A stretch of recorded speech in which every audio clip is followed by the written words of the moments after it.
Hey guys, and welcome to Problematic Women. New York City has chosen to go socialist. We are going to talk to you all about the elections, what happened, and why voters in New York chose to elect Zohran Mamdani as their next mayor. We're also going to be talking about President Trump's reaction to all of the election results and also some foreign policy news, what President Trump is saying about a situation that is continuing to unravel in Nigeria, Africa.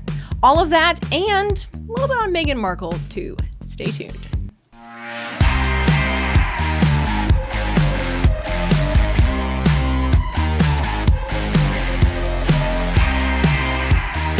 Hey guys, welcome back to Problematic Women. I'm Virginia Allen.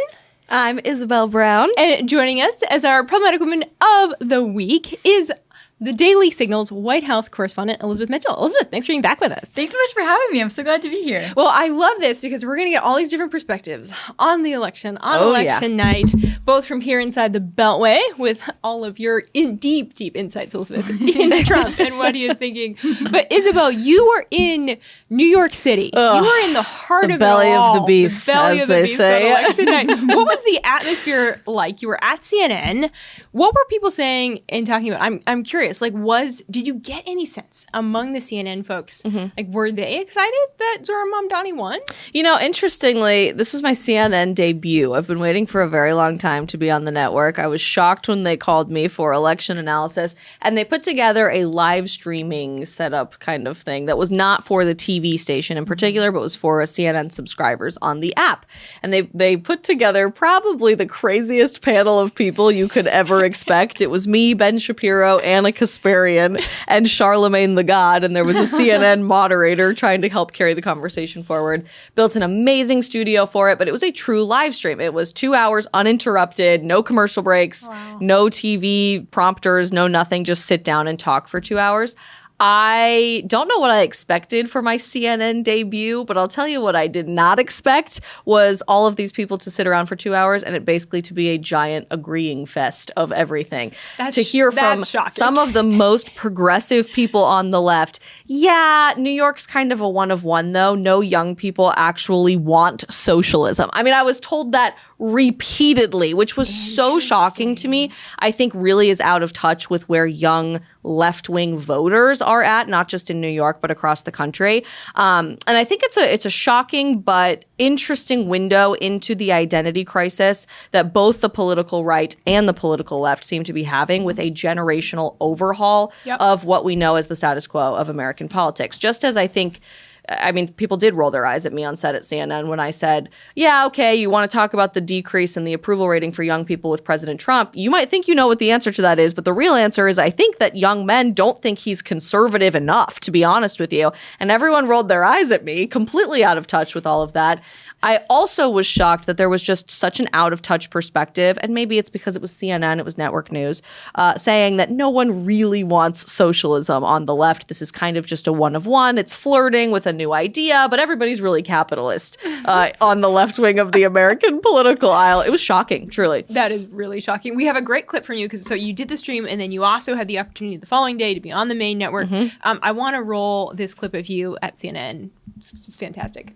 What's going to be interesting to see if this can even play out here in New York City are these very radical ideas with extreme expansion in government, stuff like state-run grocery stores or taking over housing here in New York City specifically with the decommodification, as we saw specifically campaigned for by Zohran Mamdani on the campaign trail, where the government will plan to go in and purchase private housing in the quest to make housing more affordable here in the United States. I think that's an interesting policy idea. It certainly is prescribing the wrong solution, but for an accurate complaint, right? People are struggling to afford life here in Manhattan and around our country. We all reasonably should be coming to the table with solutions for this, but is more government involvement the solution? Time and time again throughout human history, the answer has been no, and I think we have the scorecard to prove that. And yet, New Yorkers said, we want to try more government. Again, we want to see how this goes. I want to have a heart for New York. I really do. I've long had what I call a 48-hour rule in New York City because the insanity, it's very fun. It's very overstimulating. There's a lot to do. bright lights, big city that never sleeps, whatever. And then after about 2 days, you're like, yeah, every sidewalk smells like pee. Everyone is smoking weed. There's trash everywhere. No one is friendly or kind. And eventually you kind of just get to the spot where you feel like, well, you guys voted for this, so deal with it on your own terms. But I actually do think this is an interesting seismic shift for New York City politics.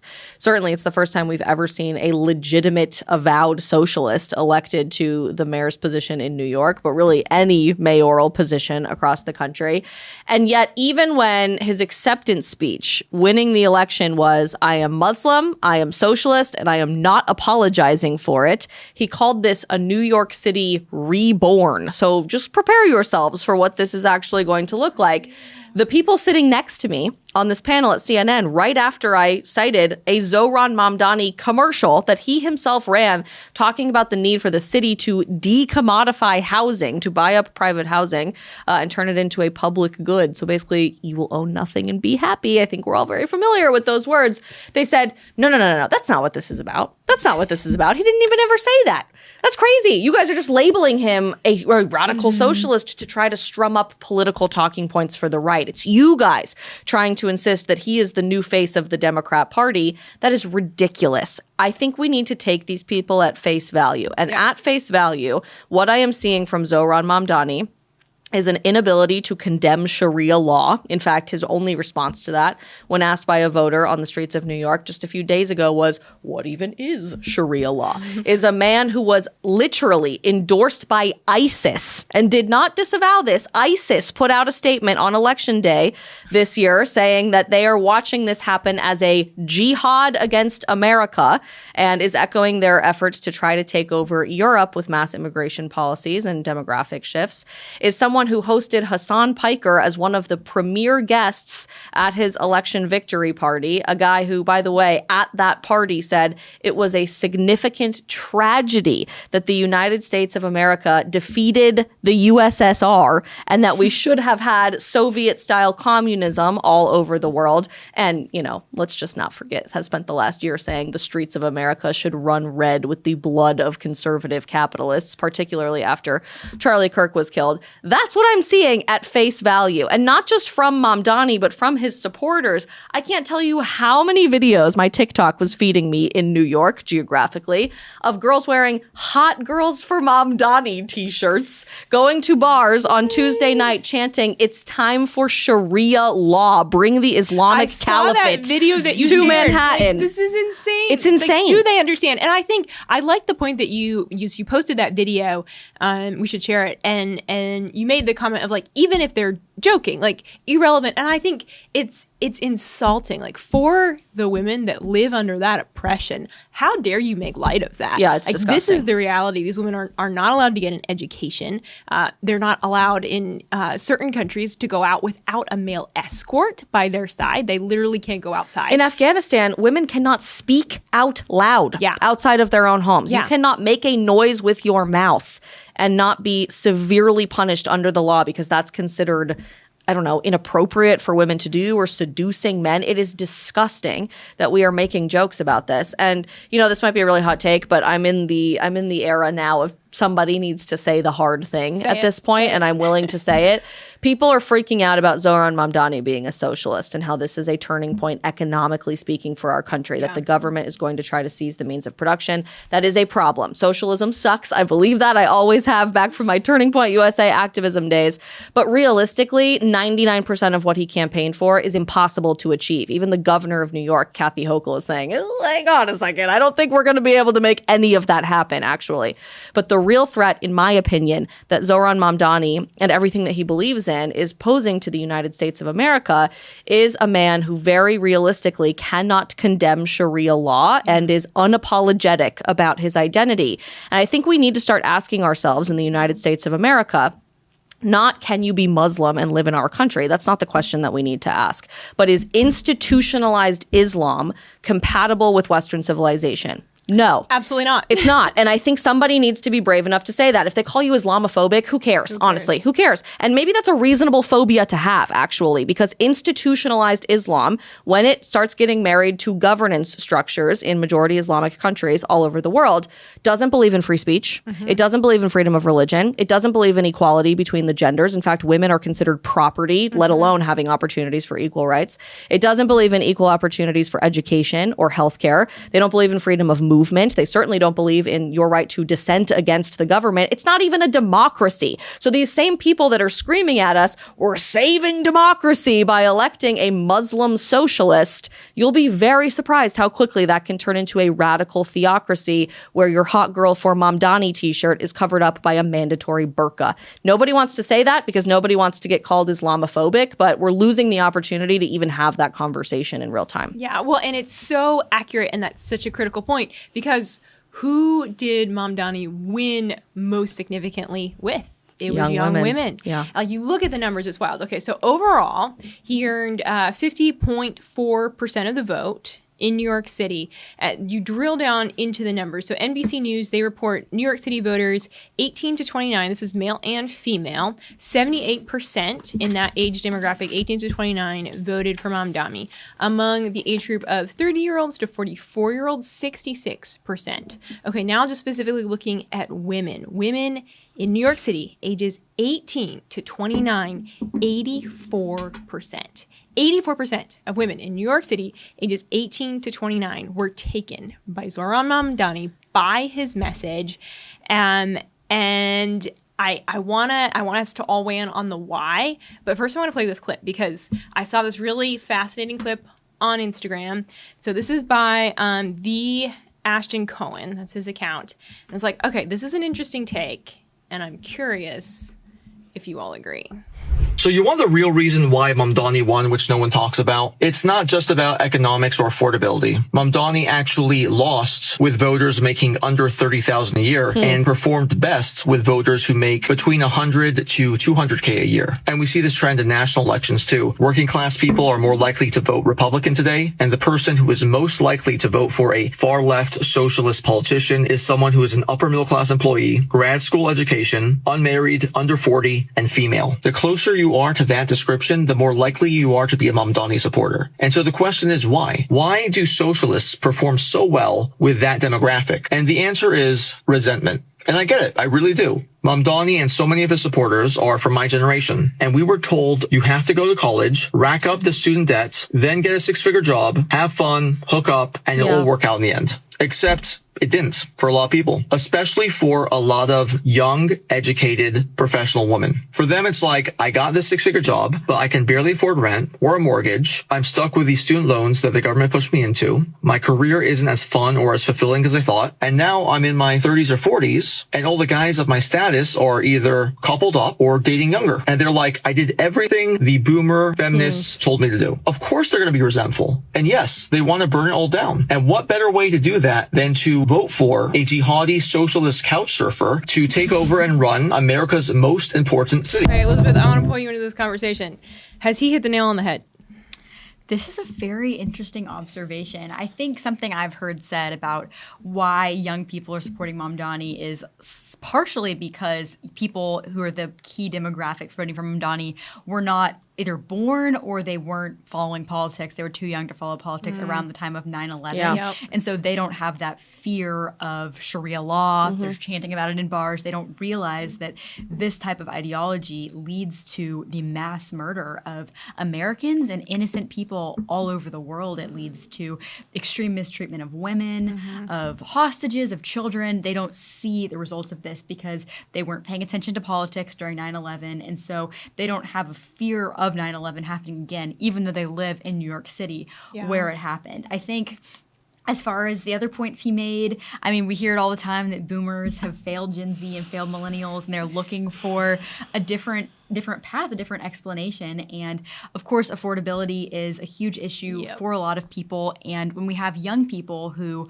maybe aren't as economically well-versed, maybe they haven't studied the results of socialism. They don't really know what it was like to live in the USSR. Maybe they've read the propaganda instead of the true reports here.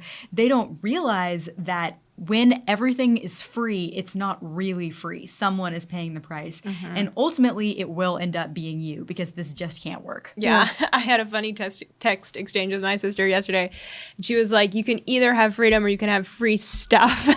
Like, I will choose. She had a certain word that she described it. I won't use that word here. She's like, I'm going to take my freedom and pay for my own stuff. But I like the point that that Ashton Cohen here makes about about the feminist movement. Yeah. That the feminist movement, kind of promised women. They said, hey, like, this is the way to go, to embrace higher education, to kind of embrace singlehood and, even being a little bit loose and sleeping around and have fun. And we have this whole group of women that really kind of bought fully into this ideology of empowerment and, I'm going to be my own person and a boss lady and all of this. Yeah. And now it's like, okay, we're not fulfilled. They're reaching for something else. And he calls it that they are now resentful. They're full of resentment and they're lashing out. That's the anger that I see every day. And honestly, my heart really does break for millennial women. There's a lot of, women are so stupid. You guys are so stupid this week. You're voting in people who are going to get rid of women's rights. I never want to hear you complain about women's rights again. And I understand that. That is the pendulum of anger swinging back to the other direction.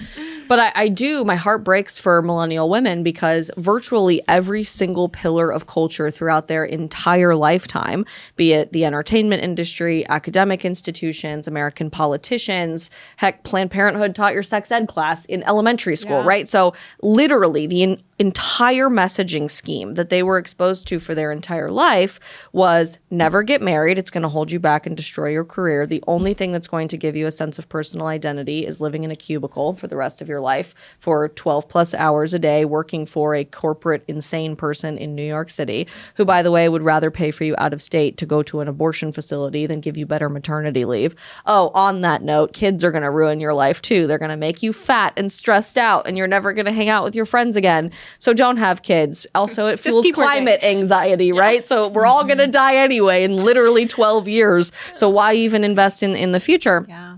And now you have this whole generation of women in their 30s and 40s that are alone. They're miserable. They're unhealthy. They have no sense of true groundedness in a greater purpose than themselves.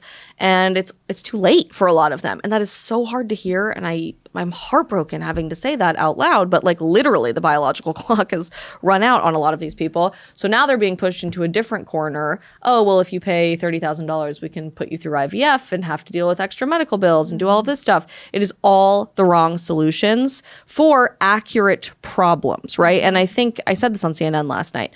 I don't think the political system in America is incorrectly diagnosing the problems, to borrow some phrase from the medical world. Things are unaffordable, and it is miserable to be a young person or even mid adulthood as a millennial and trying to afford a house and trying to buy your groceries and trying to figure out how to make it work for your family. So that's a problem that we need to address. The dating world is very, very difficult right now, and nobody really wants to meet through an app because it's not really the real thing most of the time, and you feel this sense of disconnection from your peers. But then we're just saying, screw it, just sleep with everything that moves instead of trying to find anyone that you can connect with in real life. And I could give you 8 million other examples. So young women, I think, have become so disillusioned with the system that they're like, screw it, let's just burn it all down to the ground. Let's elect a socialist. Let's get rid of the Constitution. It's like, let's this hasn't worked. To the streets. Let's try something radically different. With our pink hats that I think are making a comeback right now, unfortunately. And yet with young men, you're watching the exact opposite thing. And this is what I think is so profoundly interesting. Vox ran a piece earlier this week on the dichotomy split between older Gen Z and younger Gen Z. Now, I am the Gen Z apologist. I understand that. I'm very white-pilled on Generation Z. Millennials, sorry, it's too late for you. But Gen Z already has become overwhelmingly conservative. We saw that last November with the President Trump election. The Gen Z decisively delivered him over the victory line, and that was a TikTok election, right? Because young people are paying attention. Young men, for the first time in a very long time, are far more politically and culturally conservative than our grandparents and our parents are. And I think a whole lot of that, this Vox piece touched on that, has to do with the revival of faith that's happening in our country right now. They say it's correlated, it's not causational, whatever. But even in particular, they zone in on teenagers right now, people who are not voting, people who are not actively participating in the political process, that are, for the first time in American history, far more likely to believe in God and regularly be going to church than their older siblings, their parents, or their grandparents. It is the first time ever in documented history that the youngest group of people is more religious than the oldest group of people currently alive. And they really focus in this piece on young men and the structure that traditional Christianity has given them, that age-old liturgy that we've done for 2,000 years is giving them a sense of structure, submission to something higher than themselves, self-discipline, taking governance over your own life. Young women aren't really seeing that revival happen quite yet. So I don't find it coincidental at all that as young men are saying, you know what, America is a Christian nation. It is not a Jewish nation. It is not an Islamic nation. It is a Christian nation. It must always remain that way. We are one nation under God. That doesn't mean you have to be a Christian, but it does mean our society needs Christian values. You are seeing young men gravitate towards candidates like a J.D. Vance, right? That is the literal polar opposite of a Zohran Mamdani. Yeah. Young women are still constantly being told, because we don't have the Charlie Kirks and the Jordan Petersons and all of those people in a feminist world yet, although I'm hopeful that we will have a lot more podcasts like Problematic Women. They don't have people telling them this is what you need to do to get out of the hole. Now they're just angry. And so instead of trying to productively govern themselves and govern our society, they just want to burn the whole thing down. Yeah. I think that's a great analysis, great assessment. And it's fascinating to see how this, it's even translated and trickled down to, we saw the results in the other elections, that across the board, while you can't call the other Democrat candidates who won, obviously they're not socialists, and yet a lot of those very progressive policies are a core part of their platform. So you look at Virginia, where you had Winsome Earl Sears, a very strong female candidate running, who, quite frankly, it was a pretty big blowout for the Democrat, for Abigail Spanberger in the state of Virginia. I was at Winsome Earl Sears' election night watch party, and the thing that I found really fascinating that night is the supporters that were there. The mood never changed throughout the entire night. People arrived kind of knowing it's probably not going to be a good night for us. They were excited to be there. They were excited to, talk with other Republicans and conservatives. But yeah, there was this very kind of even keel, all right, we're going to kind of buckle up, get ready for the next 4 years in Virginia. And then, maybe we'll try again in 4 years. And then in New Jersey, that I think was the biggest upset of Tuesday night, because there was hope for the Republican. People really thought this could be very, very close. And again, we really saw the Democrat run away with that election in California. That one was never going to be close. Yeah, but honestly, I think there's such a tendency to try to paint this as like a blue wave. This was a whole blue wave. Breaking news, blue states elected blue politicians. Exactly. It's not in a few states. It wasn't even indicative of the entire country. So actually, Elizabeth, I'm really curious to get your take on this, being in the White House all the time. As you start to think about midterms next year that largely will be impacted by the administration's policies right now and the shutdown, and certainly the 2028 election, do you think we are going to see this gravitation towards trad, conservative, unapologetic, hyper-masculine candidates? Or do you think that what we saw in these last few races, the last few days, will be more indicative of where the Republicans are going? Well, I was at the Senate breakfast Trump had with Republicans the morning after the election, and that was his first time reflecting publicly on the Republican losses. And he said that this was a tough night, and he at first attributed it to the shutdown, which I would have to disagree with. I talked to Senator Tuberville, and he disagreed with that as well, saying these, as you said, are Democrat areas. New Jersey hasn't had a Republican governor in 20 years. Yeah. Virginia, I think, was due for a Democrat, particularly if you think about all the federal workers living in Northern Virginia who have lost their jobs, or they're going without pay or whatever, because they would blame the president, of course. They'd blame Republicans. I think that it was just bound to happen that a Democrat was going to win in Virginia. I also think that Winsome Earl Sears didn't have quite the same amount of appeal to moderate voters as Glenn Youngkin did. He really had an appeal to moderate voters that he didn't focus on topics that are unpopular with some voters. He really focused on, 80-20 issues like making schools safe, getting boys out of girls' locker rooms, something that really resonates with lots of parents, lots of people who might not traditionally vote Republican. So I don't see the shutdown here. What I do think is something that the president has identified as another big cause. I heard James Blair one of the deputy chiefs of staff talking about it, is the Trump administration is planning to shift their focus after about 9-10 months of the Trump administration over to affordability. Yep. And that's the messaging they're going to go with for midterms. And I think that will be very successful. Trump told Bret Baier last night that Democrats always talk about affordability, but they're terrible on affordability. He says he inherited high gas prices, high grocery prices, high energy prices, and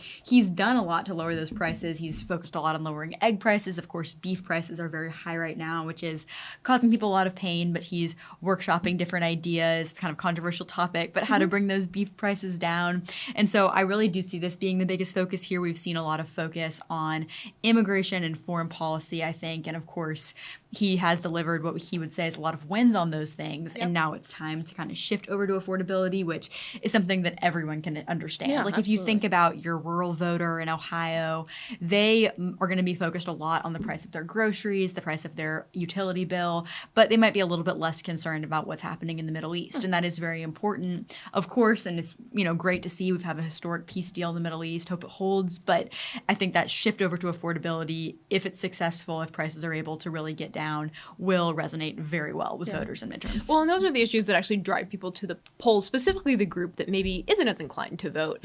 But if they really believe, okay, if this candidate wins, maybe I'll, won't have to pay as much for my gas or my groceries. If that message really comes through loud and clear, then that's enough, I think, to mobilize those that are kind of on the line of whether they would even turn out to the polls or not. But on that issue, Elizabeth, of foreign policy, I do think, and this kind of connects to this conversation that we're talking about, and where we stand globally, deciding point, New York City. But Trump recently, just about a week ago, he came out very strongly on the issue of Nigeria, and this is fascinating. And I'm curious just to get your thoughts on kind of why the president is doing this now. He, of course, has shown that he's really interested in the issue of foreign policy.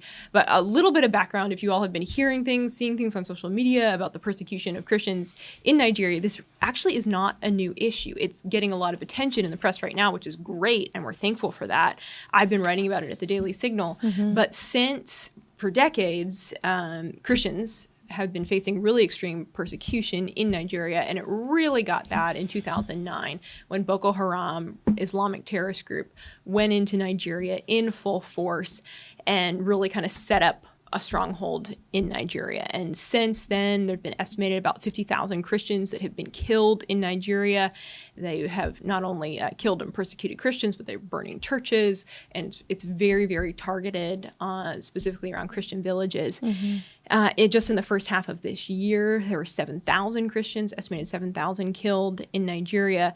So I'm interested as to kind of like the why now. Like this has been happening for a while, and yet now President Trump is saying we're going to designate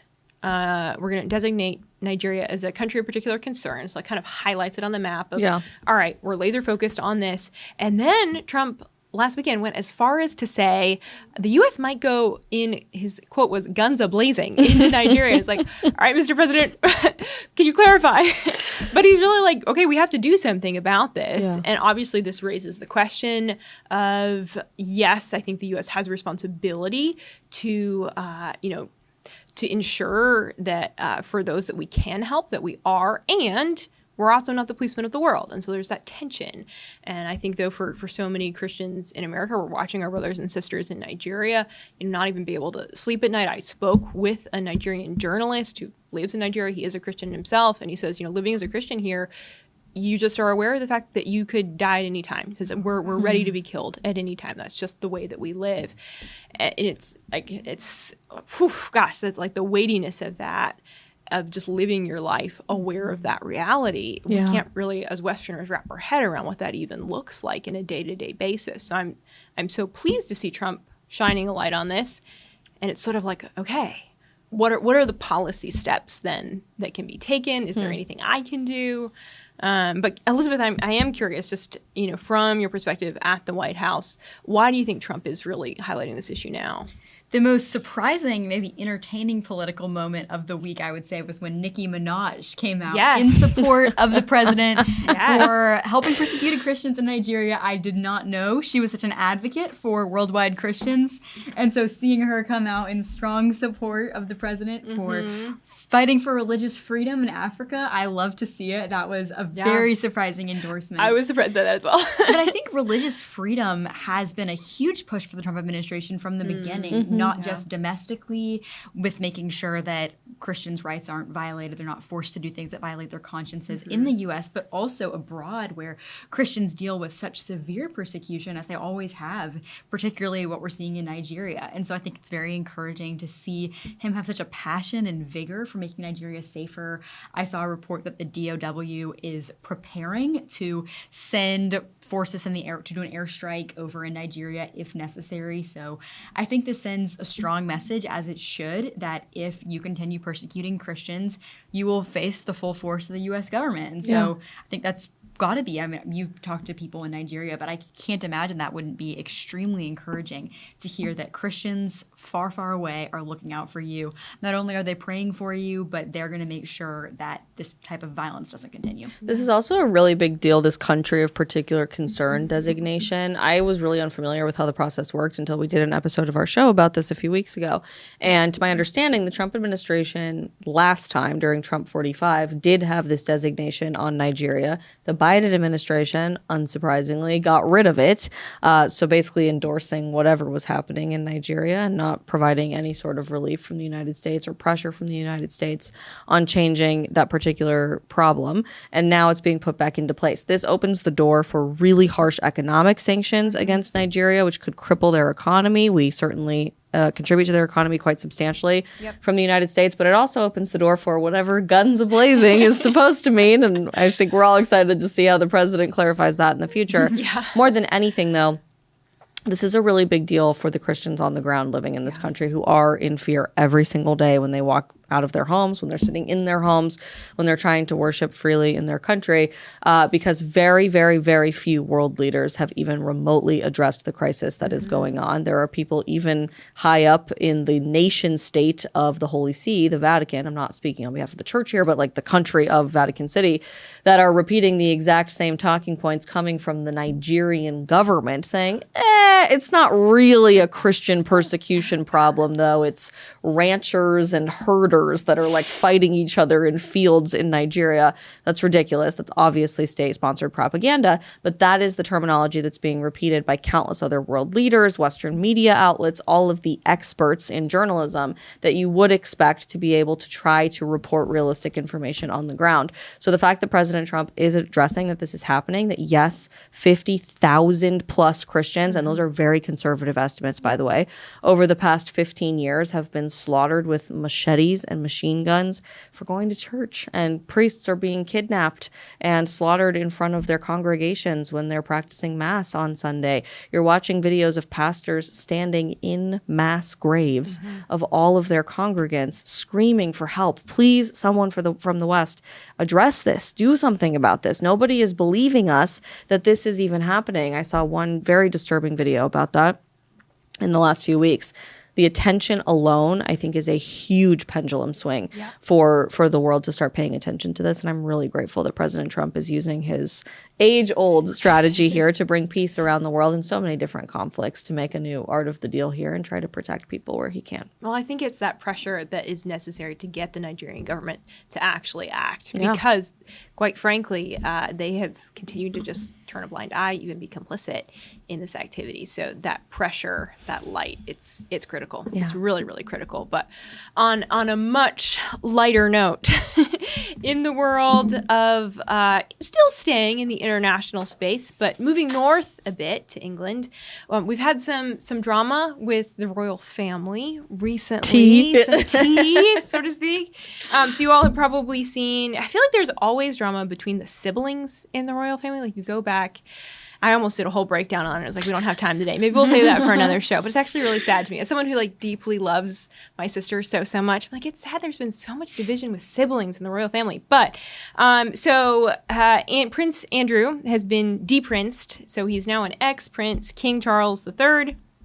due to ex-Prince Andrew's allegations over his relationship with Epstein and various affairs, so to speak, that he partook in with Jeffrey Epstein in all of the scandals. He has lost his title as prince, so he's out.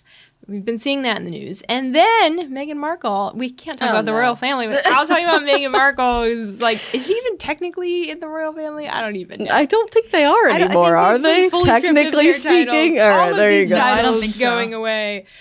So she is making a big debut back to TV after 8 years. People Magazine is reporting again. She's coming back. Folks. Okay. You can't get rid of Meghan Markle.